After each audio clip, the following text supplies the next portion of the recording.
गणेशाचं वंदन तर आपण करणारच आहे, पण गणेशाच्या वंदनाबरोबरच 1964 साली हे मराठी वाङ्मय मंडळ स्थापन करणाऱ्या स्वर्गीय डॉक्टर शरदगिरी डहाणूकर माळांच्या प्रतिमेला पुष्पांजली अर्पण करून आपण कार्यक्रमाची सुरुवात करणार आहोत.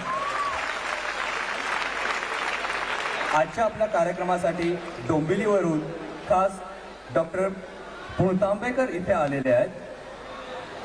ते डहाणूकर माळांचे विद्यार्थी आहेत. तर मी पुणतांबेकर सरांना विनंती करतो की त्यांनी सर्व विद्यार्थ्यांच्या वतीने आदरणीय माळांच्या छायाचित्राला पुष्पांजली द्यावी. त्याचबरोबर रंगमंचाच्या पूजेचा नारळ देखील फोडण्याची मी त्यांना विनंती करतो. फॉलो कर निखिल, फॉलो कर.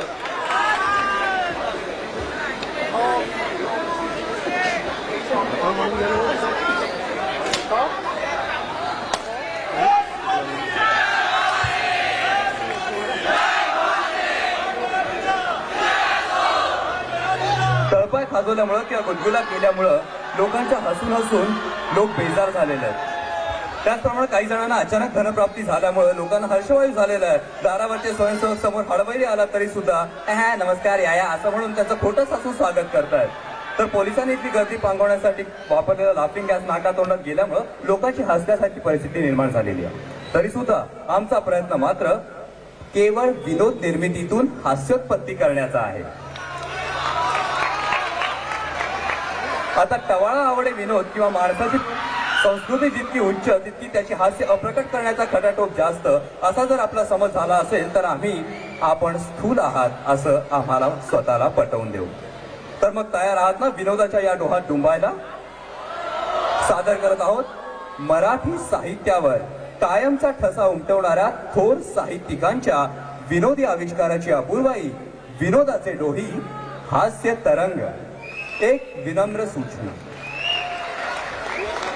या कार्यक्रमात असलेल्या प्रसंगांशी थोर साहित्यिकांच्या लेखांचे व नाटकांचे साधर्म्य आढळले तर तो घडून आलेला योगायोग नसून हा कार्यक्रम पु ल, ची. जोशी, कोल्हटकर, रामदास फुटाणे यांसारख्या थोर साहित्यिकांच्या साहित्य कृतींवरच आधारित आहे. तर सादर करत आहोत मराठी साहित्यावर कायमचा ठसा उमटवणाऱ्या थोर साहित्यिकांच्या विनोदी आविष्काराची अपूर्वाई, विनोदाचे डोही, हास्य तरंग.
झेंडा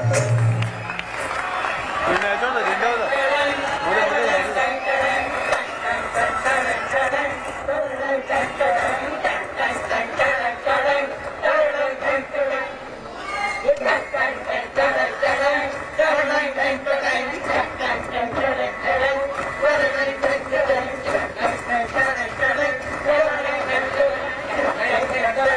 काय वात्रटपणा चालवलाय तुम्ही? गणेशाची वंदना करायची आपल्याला.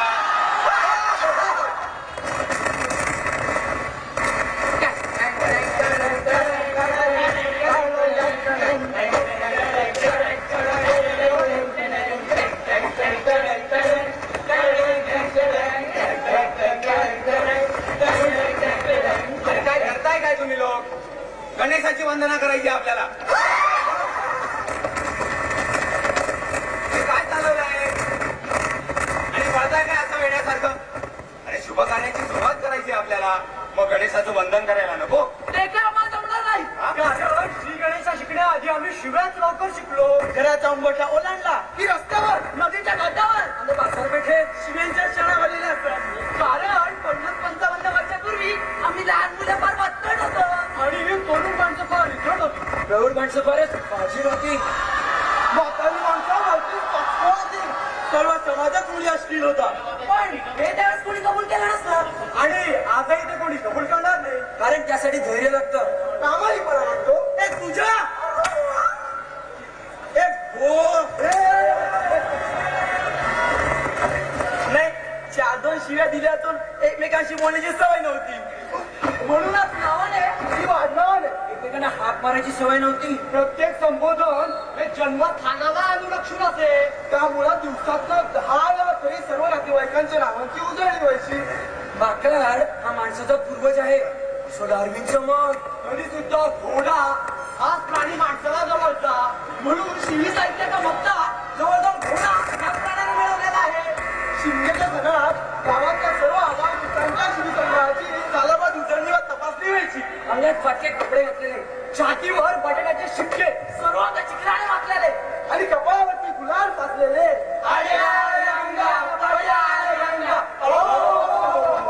यांना साक्षी घेऊन निसर्गाच्या नावाने अक्षरनिष्कर योग्य हे गावकऱ्यांचेच असत. आणि आदल्या रात्रीच्या ओळीत भारतीय संस्कृतीची सबसे राख रांगोळी झाली असली पाहिजे असं वाटल्यापासून राहत नसतं. याचं काहीच नाही. लहानपणी थट्टेचा एक भयंकर प्रकार घाटावर चाले. गावात कोणी नवीन पाहुणा नदीवर अंगवायला आला की पाहुणे आला. या या या हे पाहुणे ते बघा.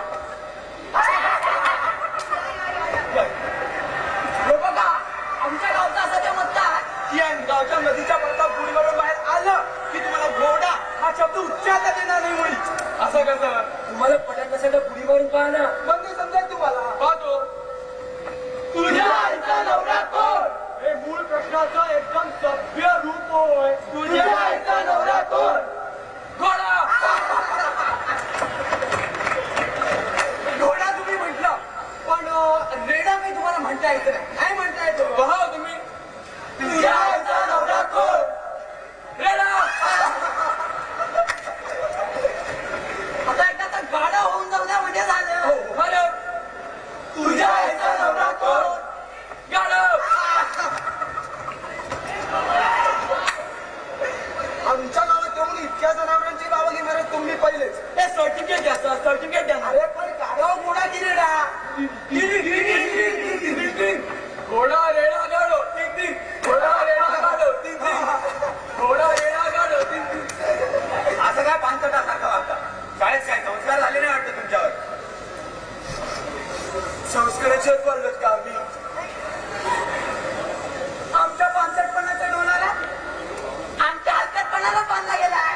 व्हिडिओ मास्तरांचा तास. वाक्य जास्तीत जास्त अश्लील करण्याचा त्यांचा प्रयत्न. डायरेक्ट इनडायरेक्ट करताना त्यांनी केलेली कमाल म्हणजे उदाहरणार्थ हे वाक्य राधाबाईंनी गोविंदरावांना रात्री 12:30 वाजता दिवाणखान्यात वचन दिले. आता मला सांगा, कोणी दिले? राधाबाईंनी वचन दिले. असे कसं देतोस? उत्तर राधाबाईंनी दिले.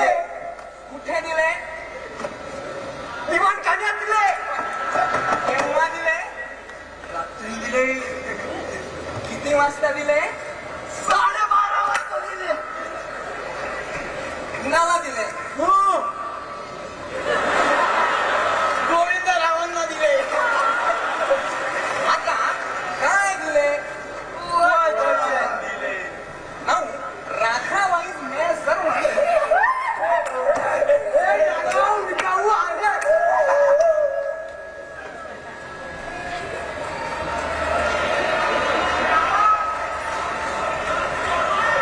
आता तुमच्या पुढं माझ्या इच्छेविरुद्ध या मुलांनी इथं जो वात्रटपणा चावटपणा पानसटपणा आणि अश्लीलतेचा जो कळस गाठला त्याबद्दल इथं जमलेल्या सर्व आदरणीय प्रेक्षकांची मी माफी मागतो. हा आत्यापणा आमचा नाही अरे हो हा वात्रटपणा तर अत्र्यांचाच. खरंच 40-50 वर्षापूर्वी आम्ही वात्रट होतो. या लेखात अत्र्यांनी जे धाडस दाखवलं ते करायला आणि पाहायला आजही आपल्याला संकोच वाटतो. खरं सांगायचं ना तो विनोद हा स्वतः वाईट नसतो त्याच्या इतर नातेवाईकांसारखा. तो कुलीन जातीतला जरी असला ना तरी तो राहतो मात्र भलत्याच वाईट. आता तो कुठं राहतो हे सांगायची तुम्हाला आवश्यकता नाही, परंतु त्याची तुम्हाला माहितीच नाही असंही नाही. जीवनातील विसंगती आणि विकृतीकडे दयाबुद्धीने जो बघतो तो विनोदी असं अरिस्टॉटल म्हणतो. तर विनोदाला दुःख हा विषय आहे असं कॅन्ट म्हणतो. एवढंच कशाला तर विनोदाला दुःखाची झालर असते हे तर पुलंनी अवघ्या महाराष्ट्राला पटवून दिलं. आता हेच बघा चिवी जोशी अशीच एक विनोदी गोष्ट सांगतात. खेडेगावातील 2-4 माणसं मुंबईत आली. जे हॉस्पिटल मधला त्यांचा मित्र मरण पावला तेव्हा त्याची तयारी करण्यासाठी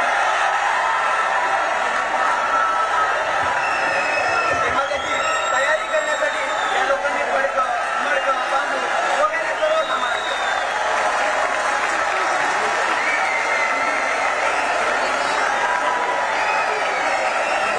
आणि भूक लागली म्हणून ते पडकं मडकं वगैरे सामान त्यांनी गोळा केलं होतं हे ते घेऊन अंगडी वाड्यातल्या त्यांच्या मित्राच्या घरी गेले. त्यांचा हा मित्र 4थ्या मजल्यावर राहायचा. त्यांनी ते सामान बाहेर ठेवलं आणि स्वतः गेले. मित्राने त्यांचा आदर सत्कार केला. बायकोला चहा पोहे करायला सांगितले. तोवर बाहेर हे सामान पाहून संपूर्ण काळी एकच झालं कल्लोळ माजला.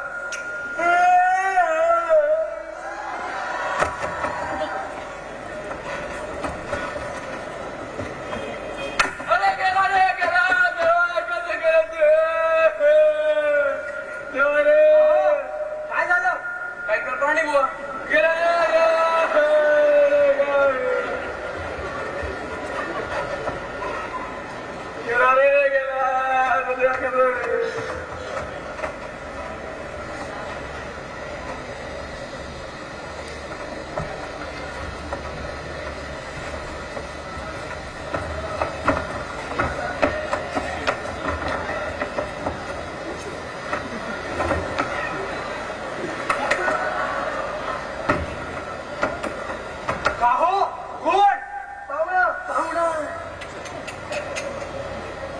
कधी आताच गेला रे गेला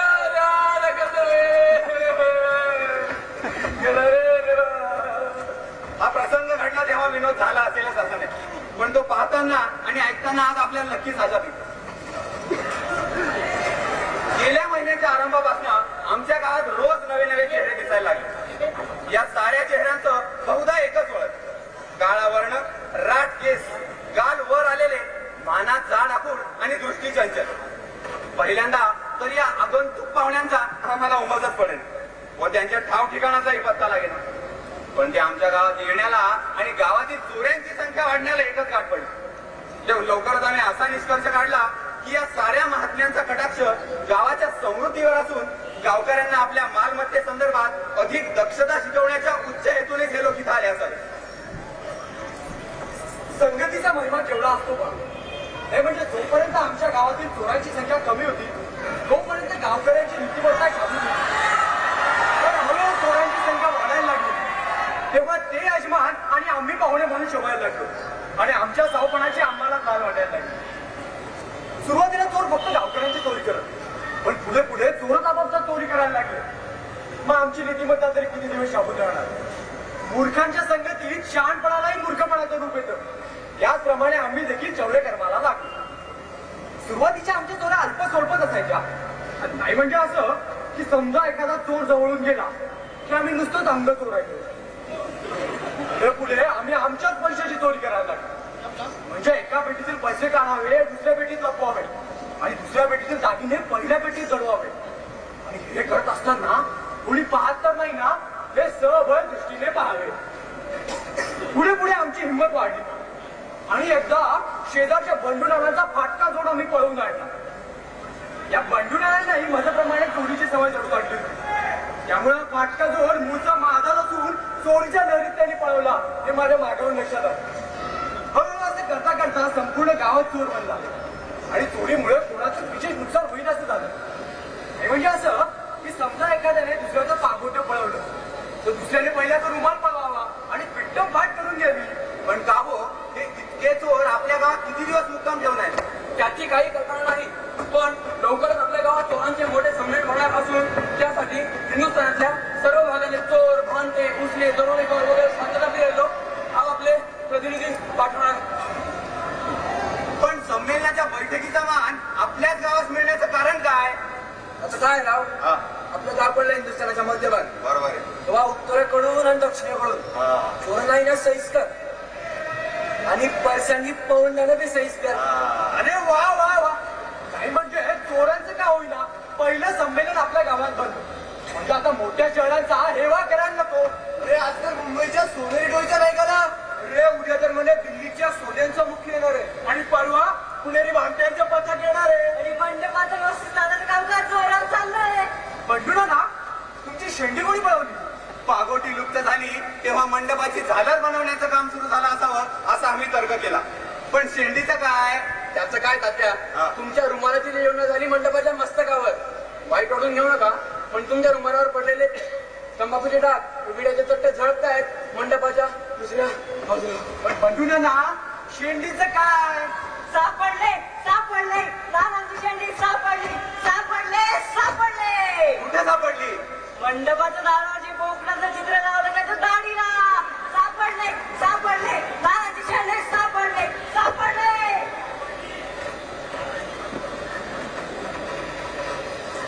चोर, चोर, चोर, चोर, चोर, चोर, चोर, चोर, चोर, चोर.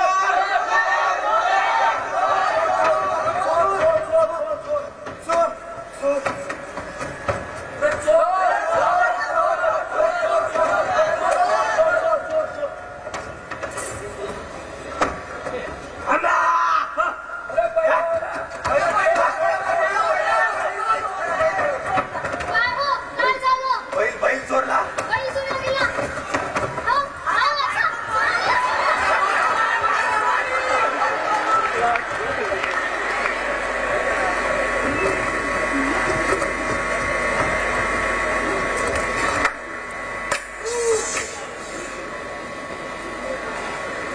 अशा प्रकारे गावात चोऱ्या करणाऱ्यांची संख्या वाढतच गेली आणि अखेरीस चोरांच्या संमेलनाचा दिवस उजाडला. या दिवशी तर चोरांच्या चौर्य करण्याला उधाण्यात आलं. चोरीच्या दंग्यात समाजाकडून मिळावं तसं उत्तेजन मिळत नाही ही फार शर्मेची बाब आहे. अर्थशास्त्रात एक मोठा सिद्धांत आहे की देशाचा भरभराट होण्यासाठी त्यातली संपत्ती देशातल्या देशात फिरत राहिली पाहिजे आणि चोरीचा दंगा नसता तर हे तत्व पुस्तकातल्या पुस्तकातच राहिलं असतं. संपत्तीचं स्थलांतर होण्यासाठी अनुकूल असा चोरीशिवाय दुसरा एक तरी धंदा दाखवता येईल का? तेव्हा सभासद हो, पैशाच्या या तुंबलेल्या पाण्याचा प्रभाव सोडून ते या देशात मोकळेपणाने वाहते करण्याचं सारे श्रेय आपल्या धंद्याला जातं. चोरीमुळं कारागिरांना नवीन माल तयार करायला उत्तेजन मिळतं. सध्या समाजात चोरी होतच असेल तर ती सोनार, शिंपी वगैरे धंदेवाल्यांकडून आणि ग्रंथकर्त्यांकडून. नाही म्हणायला सध्याच्या युगात चोरीचीच बहीण जी लाचलुचपत या नावाने ओळखली जाते तिचा देशात सर्वत्र संचार व्हायला लागला आहे ही त्यातल्या त्यात समाधानाची बाब आहे. तर आता आपल्या अध्यक्ष महाराजांविषयी 2 शब्द बोलण्याची मला परवानगी असावी. अध्यक्ष महाराजांचा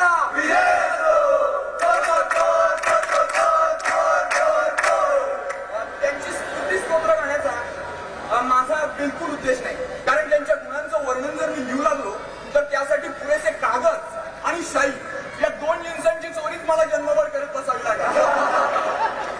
त्यांच्या पुढात जे थोर पुरुष होऊन गेले त्या सगळ्यांनी आपलं जीवन केवळ चोरी या कर्तव्याकरता खर्ची घातलं. कपड्यात सापडून फाशीवर जाण्याची परंपरा तर त्यांच्या कुळात पिढीजात चालत आलेली आहे. अध्यक्ष महाराजांचं हस्तलाघव त्यांच्या बाललीलात सुद्धा दिसून येत असे. ते असं की आई पाजायला घेऊन बसली की त्यांनी तिच्याच गळ्यातील दागिने चोरावे. तर तेव्हापासून हळूहळू उचल्या, रामट्या, चोर आणि त्यानंतर घरफोड्या, दरोडेखोर यासारख्या मानाच्या पदव्या मिळवत आज ते या मानाच्या जागेला सर्वस्वी पात्र झालेले आहेत.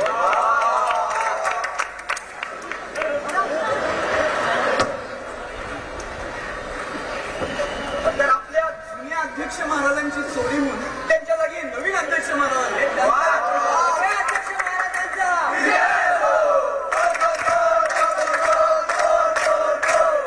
तर त्यांच्या कीर्तीप्रमाणेच खोट्या आणि चोरलेल्या फुलांचा हार घालून आपण त्यांचं स्वागत केलेलं आहे. तर हे आपले नवे अध्यक्ष महाराज नुकता त्यांच्या जन्मठेपेचा प्रसंग येऊन पडलेला असताना हे आपल्याला सोडून जातात की काय अशी भीती वाटली.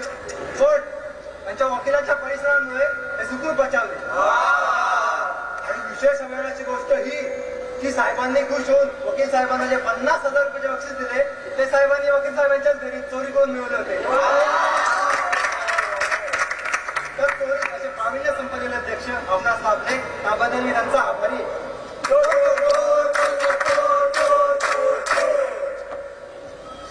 तर या ठिकाणी उपस्थित कोणत्याही चोर सभासदास जर एखादा ठराव मांडायचा असेल तर त्याने तो कसलीही चोरी न बाळगता ठामपणे मांडावा. पहिला ठराव, प्रत्येक वर्षी संमेलनाच्या अगोदर चोरीच्या हत्यारांचे आणि इतर साधनांचे एक प्रदर्शन घेण्यात यावे. चोरी करताना चोरांना घरमालकाकडून हत्यार बरी जाण्याची संभावना असते. परंतु हत्यारबंदीचा कायदा केल्याबद्दल आपली सभा सरकारचे मनपूर्वक आभार मानतो. तर ही सभासद मंडळी जेव्हा गावात चोरी करत जातात तेव्हा ते गावकरी लोक दगड मारतात. त्याच्या या निष्कृत्याचा आपण निषेध केला पाहिजे. अंधाऱ्या रात्रीचे आणि रेल्वेगाड्याच्या बोगद्यात दिवे लावण्याचा अर्ज सरकारकडे म्हणजे अंधाऱ्या रात्रीचे आणि रेल्वेगाड्याच्या बोगद्यात दिवे न लावण्याचा अर्ज सरकारकडे सुधारलेल्या पंचांगात स्थूल व सूक्ष्म मानांच्या अमावस्या करण्याचा ठराव झाल्याबद्दल ही सभा संतोष व्यक्त करते व कृष्ण पक्षाप्रमाणे शुक्ल पक्षाही 2 अमावस्या करण्याचा ठराव व्हावा अशी विनंती ही सभा ज्योती संमेलनास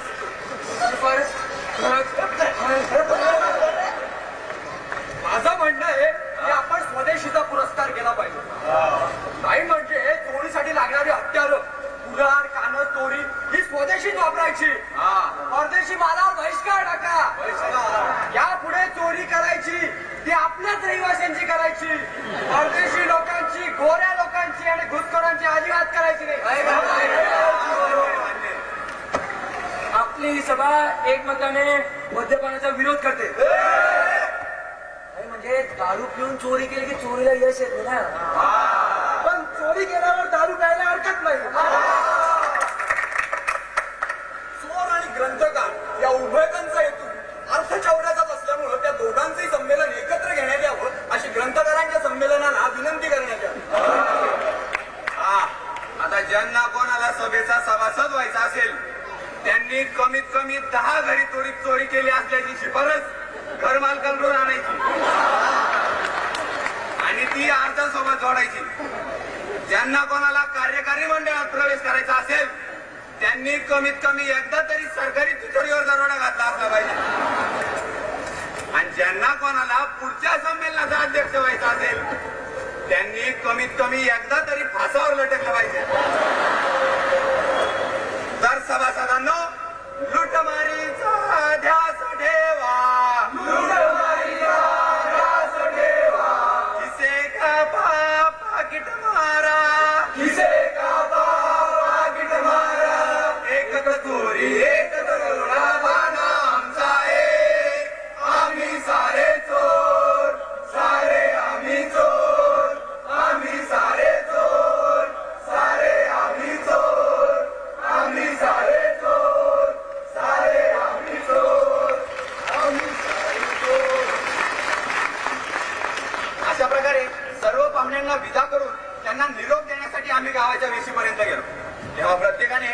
आपल्या तोंडात खिशात बगलेस काही ना काहीतरी लपवलं.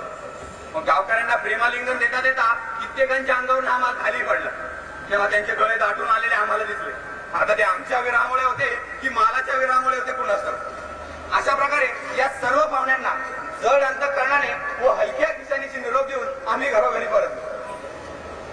अहो, ऐकलत का? अहो, ऐकलत का? अहो, ऐकलत का मी काय सांगते? अहो, ऐकलत का? अगं ऐकलंच असेल ना मी काय म्हणतो ते. कचऱ्याची पेटी पाहिली का? असेल इथेच कुठेतरी. असेल काय? वर्षभर हाऊसफुल राहून सुद्धा पुन्हा पुन्हा पाहतात असे. अगं एवढी घाण करायची सवय म्हटल्यानंतर लागणारच हाऊसफुलचा बोर्ड. प्रत्येक 3 मिनिटांनी हास्य कल्लोळ. 5-5 मिनिटांनी अनावर होणारे भूतगीत आणि 15 मिनिटांनी स्वर्गीय संगीताला राजतील अशा मधुर लकेऱ्या. वासामुळे येणाऱ्या हुंक्यांचं ठीक आहे ग, पण हास्य कल्लोळ आणि स्वर्गीय संगीत.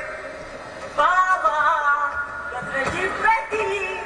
अय्या, बाबांना कचऱ्याची पेटी म्हणतो.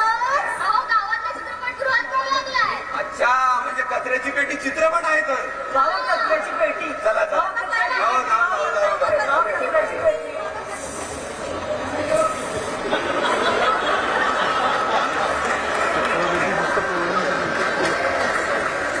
आता शो हाऊसफुल आहे बरं का. कोणी बघत ऍडव्हान्स बुकिंग आहे का? ऍडव्हान्स बुकिंग मिळेल. हो, ऍडव्हान्स बुकिंग आहे का? हो, चालू आहे. अरे वा. हे गोट्या, हे बाबा आले बघ, तुझे बाबा आले. म्हाताऱ्यांसाठी चित्रपट दिसतोय. हो, मी सिनियर सिटीजन ना, माझा क्रमांक पहिला.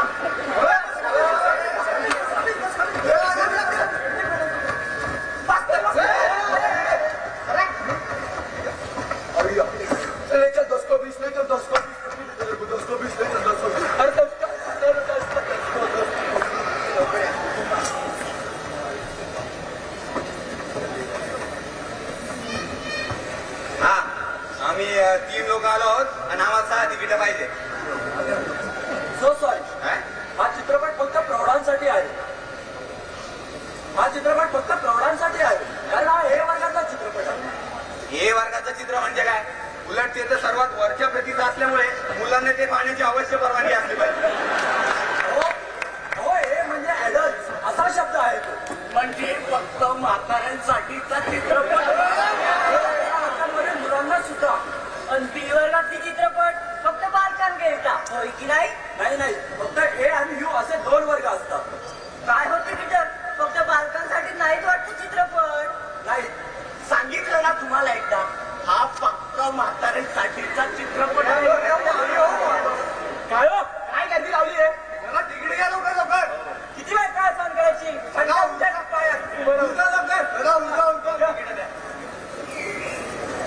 फक्त प्रौढांसाठी असलेल्या चित्रपटांना जर आम्हा बालकांना बंदी घालतात, तर आम्हा बालकांच्या चित्रपटांना प्रौढांना बंदी का बरी नसावी? फक्त प्रौढांसाठी नसलेल्या चित्रपटांना लहान मुलांना येण्याची बंदी असावी, या पक्षपाताचा निषेध करण्याकरता बाल विकास मंडळाने शहरातील सर्व जातींच्या, सर्व धर्मांच्या, सर्व भाषेच्या, सर्व मुला-मुलींची सभा, सर्व बालबुद्धे कॉम्रेड बालबुद्धे यांच्या अध्यक्षतेखाली भरवली आहे. आज आपण इतक्या चिकार संख्येने जमला याचा आम्हाला संतोष आहे. इतका गाजलेला चित्रपट पाहण्याची आपल्याला बंदी असल्यामुळे सगळ्या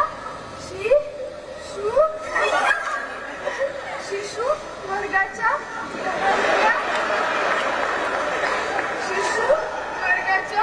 ठेवलेल्या वाहनाच्या ब्रेक व्हावा ही समाधानाची गोष्ट आहे. धमकीचं नुसतं नाव आहे आघाडीत पुरुषांच्या डब्यात स्त्रियांना बसू देतात आणि स्त्रियांच्या डब्यात कुणी पुरुष शिरला ना त्याच्यात मात्र सगळेच उलटतात. आता हेच बघा ना, बांधवाच्यावर पाटणवर लिहिलेलं असतं सर्व जातीच्या आणि सर्व धर्मांच्या लोकांना मुक्त प्रवेश, पण सर्व वयांच्या असं लिहिलेलं नसतं. आणि या चित्रपटात तर म्हणे 2 वर्गाचे चित्रपट असतात. एक तर मध्ये ए आणि दुसरा यू. यू म्हणजे तुम्ही तुम्हा सर्वांकरता खुल्लाय. आणि हे म्हणजे काय रे? ए म्हणजे हे ग. अरे ए म्हणजे एकट्या करता लहान लहान मुलांना बरोबर नाही घेऊन जायचं हा बघायला, असा त्याचा अर्थ आहे. पण असा वर्ग मात्र कुणी नाही केला ज्यात फक्त लहान मुलांना बघण्याची परवानगी आहे आणि मोठ्यांना मात्र बघण्याची बंदी आहे. हे बघा, हा अन्याय आपण मुला मुलींनी अजिबात सहन नाही करायचा. ह्या वडीलशाहीचं बेकार होणंच पाहिजे. बरोबर. काय कराल? मी विचारते, काय करणार नाही? शांतता. हे बघा, आपण काय करू रे मोरू? मोर्चे आपण मोर्चे काढू, सत्याग्रह करू, निदर्शनं करू, सायंटिस्ट करू.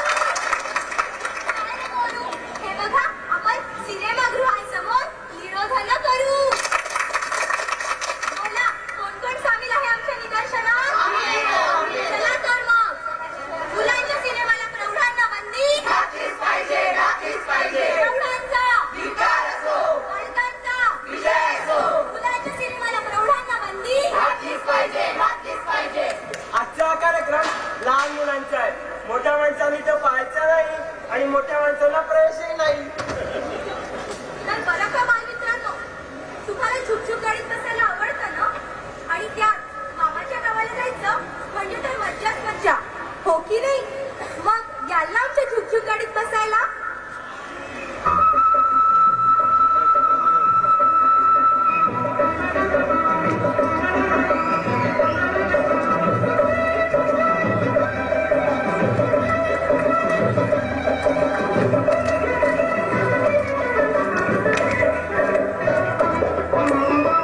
झुक झुक झुक अगदी गाडी भुजांच्या रेखा हवेत काढी पळती झाडे पाहूया मामाच्या गावाला जाऊया मामाच्या गावाला जाऊया. झुक झुक झुक अगदी गाडी भुजांच्या रेखा हवेत काढी पळती झाडे पाहूया मामाच्या गावाला जाऊया मामाच्या गावाला जाऊया.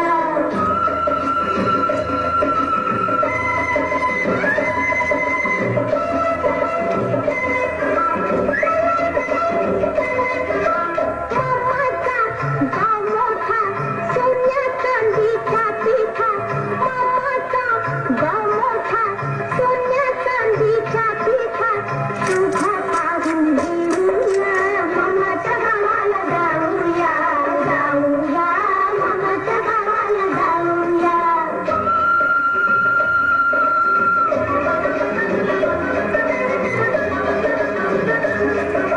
मामाची बायको घोरती, मामाची बायको घोरती, मुलीला कुठली चोरती. भाषांची नावे सांगूया मामाच्या गावाला जाऊया मामाच्या गावाला जाऊया.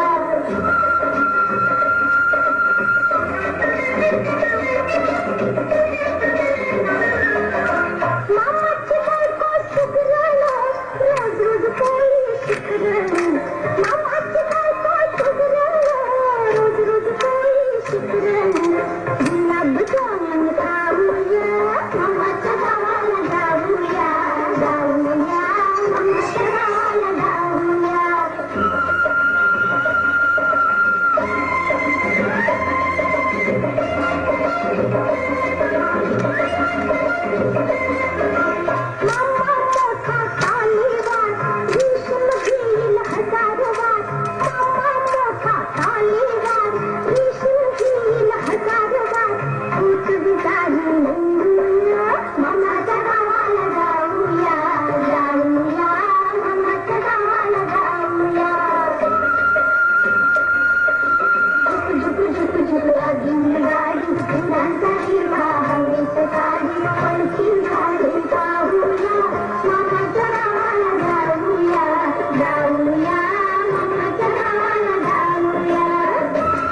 असतो त्यास काय म्हणतात रे भाऊ? छे बुवा तू तर फारच प्रश्न विचारते. अगं दारू हे मादक पेय आहे. म्हणजे दूध का रे भाऊ? नव्हे नव्हे अगं दूध आणि दारू ह्याच्यात जमीन आसमानाचा फरक आहे. अगं दारू हे मादक पेय आहे. मादक म्हणजे काय भाऊ? अगं जे पेलेले असताना बरं का जे पेलेले असताना माणूस दिवसभर बडबड बडबड बडबड बडबड बडबड बडबड बडबड बडबड करत बसतो त्याला मादक असे म्हणतात. म्हणजे आपली आई का रे भाऊ? छे बुवा अगं दारू हे मादक पेय आहे. जे पेलेले असताना माणूस दिवसभर गलिच्छ गलिच्छ गलिच्छ गलिच्छ शिव्या देतो उठसूट मारत सुटतो त्याला दारू असे म्हणतात. म्हणजे आपले मास्तर का रे भाऊ? छे बुवा काय करू मी आता मी तर एकदम उचकळ्यातच पडलोय. अगं दारू हे मादक पेय आहे. जे पेले असताना सकाळी काय बोलतो ते माणसाला दुपारी आठवत नाही आणि त्याच्या बोलण्याचा काही ताळतंत्र राहत नाही त्याला मादक असे म्हणतात. म्हणजे आपले मंत्री का रे भाऊ? छे बुवा काय करावे मी आता मी तर तुझ्या समोर हातच टेकले हातच टेकले. अगं दारू हे मादक पेय आहे. ते कधी कधी लाल लाल लाल लाल ते कधी कधी सोनेरी सोनेरी असते आणि त्याच्यात थोडा थोडा सोडा घालून पितात त्याला दारू असे म्हणतात. मग विस्की असं सरळ का नाही सांगत रे भाऊ? तुला काय वाटावं? मला माहितीये आपल्या बाबांच्या कपाटात की नाही विस्कीची बाटली लपवलेली आहे आणि कधी कधी ते मला सोडा सुद्धा आणायला पाठवतात. तुला बघायचंय? हो. चल. अरे इकडून नाही इकडून इकडून चल तुला दाखवते चल.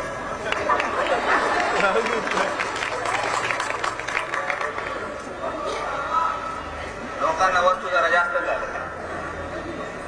तर दारूबंदीवर या दोन मुलांनी सादर केलेला ज्ञानवर्धक की बोधप्रद तो जो काय परिसंवाद होता तो शंकर पाटलांनी चोरून पाहिला आणि गावात समाज सुधारणा करावी हेतून गावच्या पाटलांनी दारूबंदीची घोषणा केली. तसं पाहिलं तर गावात पिणारं कोण नाही हेच कळेना. गावातली म्हातारी मंडळी म्हणाली दारू सोडा नाही तर समज गाव नासत समज गाव नासत. दारू वाईट आहे दारू सोडलीच पाहिजे असं सगळ्यांना पटायला. मग कुणीतरी विचारलं समजा आम्ही दारू सोडली आणि परत प्यायला लागलो तर मग काय करायचं. मग त्याच्यावर असा तोडगा काढला की सगळ्यांनी दारू सोडायची शपथ घ्यायची आणि शपथ घेऊनही जो दारू पेईल त्याची गाढवावरनं झेंड काढायची. बस ठरलं. मग आता शुभ दिवस काढा. कुणीतरी म्हणाल 26 जानेवारी चालेल का. म्हणले धरा धरा धरा धरा धरा 26 जानेवारी धरलं. बस 26 जानेवारीला सगळं गाव गोळा झालं. आता सगळे पेणारे झाले त्याच्यामुळे सगळे गोळा झाले. तर अशा प्रकारे 26 जानेवारीला सगळ्यांनी दारू सोडायची शपथ घेतली आणि दारू सोडली सुद्धा. तेवढा एक दिवस कसा बसा गेला. 27 जानेवारी म्हणजे सकाळ झाली दुपार झाली तिन्ही सांजेची वेळ झाली पण कर्मधर्म संयोगानं त्या दिवशी काही कोणी दारू पिलेलं सापडलं नाही. असेच 3-4 दिवस गेले. 1 फेब्रुवारीचा दिवस उजाडला आणि 1 फेब्रुवारीचा दिवस काय वाया गेला नाही बरं का. भर तिन्ही सांजेची वेळ चावडीत दिवाबत्ती लागली होती. गाव कामगार आणि पाटील तक्क्याला टेकून बसले होते. एवढ्यात हात मारायचा शिरपा भापा टाकीत आला आणि श्वास गिळत गडबडीने म्हणाला पाटील गोद गावलं. बोध गावला म्हणजे दारू पिऊन हालती झालंय एकदम फुलटच. बोध गावला कुठे गावला. गावतं कुठं घरातून बायको सांगी दुमडी घालतोय. अरे बघा बघा बघा जा घेऊन या जावा त्याला. चल चल चल धोंडी बा पाक्या राहिलास. स्वतःचा राहू दारू पिऊन हट्ट झालाय तेव्हा दौंडी द्यायला बाहेर पड. पाक सारा गाव गोळा व्हायला पाहिजे.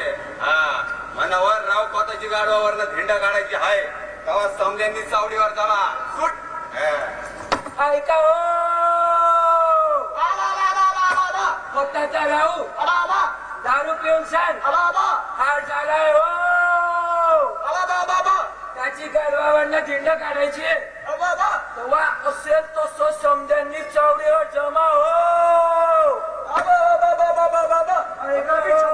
कसं मिळाला उसने 6 दिवसातच गावाला म्हणायचा रावची लक्षणं सुरुवातीपासूनच दिसत तिला अरे कुठं जाऊ राहिला सावडीकड आणि एवढ्या बद्दल कुठून आणल्या या वाण्याकडनं त्याच्याकडनं का अरे स्वतःचा भाऊ मेला तवा बी नव्हता दिल्या हा पण यंदा त्याने 4 बी फुकट टाकून दिले म्हणाला काय दिंड काढायचे ना दिंड त्यासाठी मजा करा माझ्या चला ना तुम्ही पण चला. दिंड काढायची आहे ना त्या रावची अगं भाकर तव्यावरून तू जाऊ दे भाकर तर भाजायची होती चल लवकर चल ऐका स्वतःचा राहू दारू पिऊन हार झालाय त्याची गाडवावरनं दिंड काढायची तेव्हा असेल तसं समद्यांनी चावडीवर जमा हो असं तसं हा असेल तसं चावडीवर जमा हो गाव खात्याने तर कमालच केली आज तर हाय कुठं नाही बाकीच्या मंडळीचा बी पत्त्या नाही तुमची भजनी मंडळी कुठे तर ती पण दारू पिऊन हत्या झाली नाही हो थांबा बघतो मी हा त्या बायला अजून कशी नाही आली खायला पाहिजे होती कुठे गेली आली बरं का मंडळी पाटील या आले आले नमस्कार पाटील राम राम राम राम काय पाहुणं लय उठ झाला हा ते गावात समली गडबड झाली आहे ना हा ते दारू पतन जरा गाव गोदाची गडबड नाही गडबड वेगळीच आहे हा? अजून कोणची गडबड आली ऐका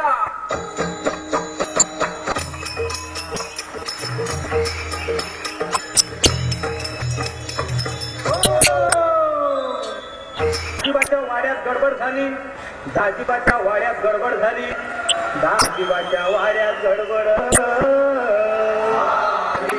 माडीवरची मंडळी खाली आली माडीवरची मंडळी खाली आली माडीवरची मंडळी खाली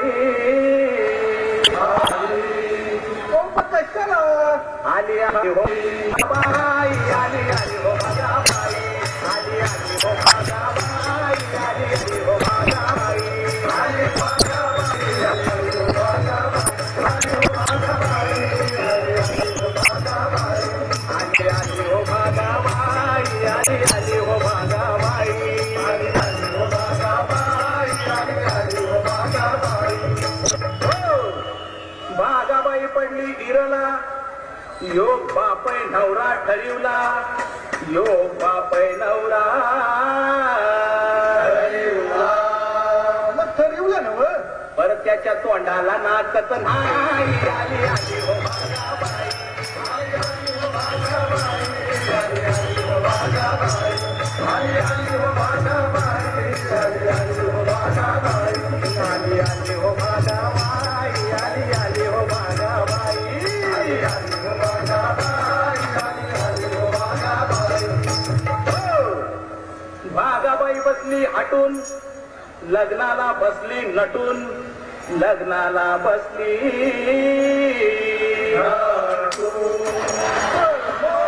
पण तिच्या नवऱ्याचा पत्ताच नाही आली आली हो भागाबाई आली आली हो भागाबाई आली आली हो भागाबाई आली आली हो भागाबाई आली आली हो भागाबाई आली आली हो भागाबाई आली आली हो भागाबाई आली आली हो भागाबाई आली आली हो भागाबाई अशी आमुची भागाबाई शानी अशी आमुची भागाबाई शानी तिच्या जन्माची झाली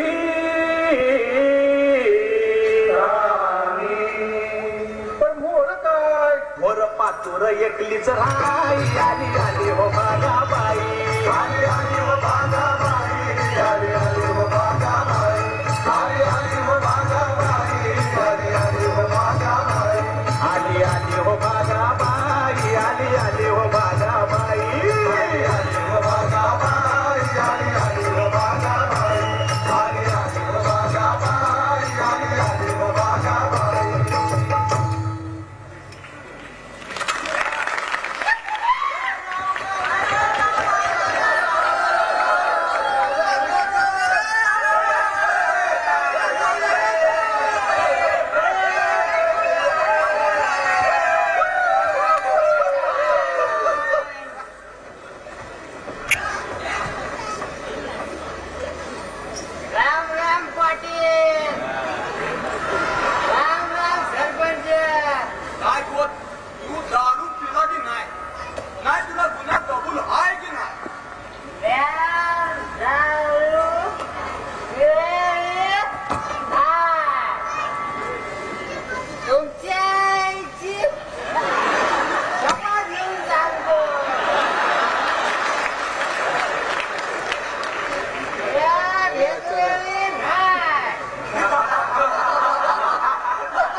तुम्ही गप राहा. म्हणजे उतरस्तोवर गप बसा म्हणतो सर. म्हणजे का चढली ना मला त्या महिला वरनं चढली नाही म्हणतोस काय? याचं नाव सुधे घेऊ नका. मी दारूला शिवलेलो शिवलेलं नाही मग दडून का बसला होतात?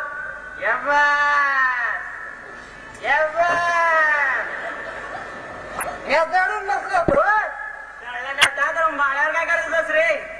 माळ्यावर माळ्यावर गाणं झोपलो होतो. खाली जागा नव्हती काय रे? तुम्हाला काय करायचं? हे खाली झोपल नाही तर वर झोपल. बरं ते जाऊ द्या. नका राहू. घेतलेली नाही म्हणतो असं घरी एवढा चांगला का लावलायस? कोणा संग? बायको संग. कोणाच्या? आता तुझ्या आणि कोणाच्या? अहो माझे का तुमच्या बायको संग लग्न घालायचं काय? बडबडीत का? अहो माझे कितकं या गव्हर्नमेंटने परमिट काढलंय का कितका घालायचं ते? अरे का त्याच्या संग असा वडा कुठताय तुम्ही?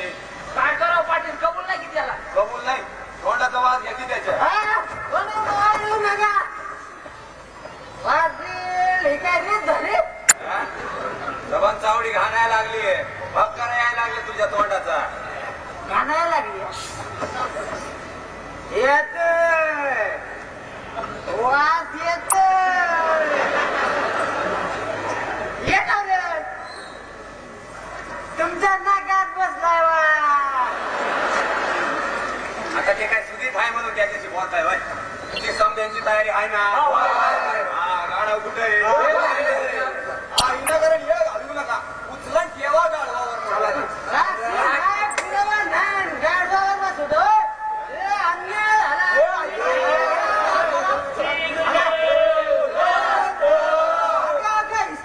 करू नका. पाय तुटल हात तुटल आग्या द्रौपदीच्या नावाने